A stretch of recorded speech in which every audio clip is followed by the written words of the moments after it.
Antas ng baha sa ilang lugar sa Calasiao, Pangasinan, bahagyan ng humupa. Narito ang report. Bagamat umaapaw pa rin ang Marusay Sinukulan River sa Calasiao, Pangasinan, bahagyang bumaba ang antas ng baha sa ilang kakalsadahan. 21 barangay pa rin ang binabaha, pinakamalala sa barangay Talibao, Lasip at Mancop. Pasabol na ang kalsada sa barangay Mancop hanggang sa Nansangaan, na papuntang barangay Benlag, Malasaki o San Carlos City.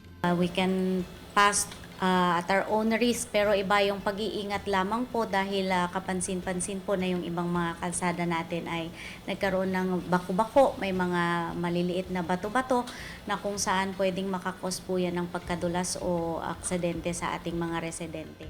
Nasa 295 families o 1,102 individuals ang nananatili sa evacuation center sa Calasiao Sports Complex.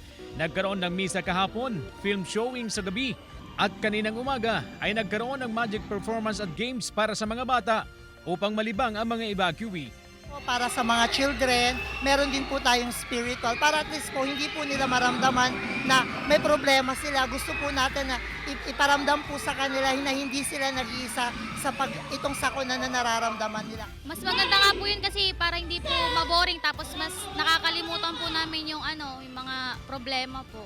Patuloy ang pagre-repack ng relief goods ang lokal na pamahalaan upang ibahagi sa mga nasalanta ng baha. Kasama si Ron Taniedo, CJ Torida, One North, Central Luzon.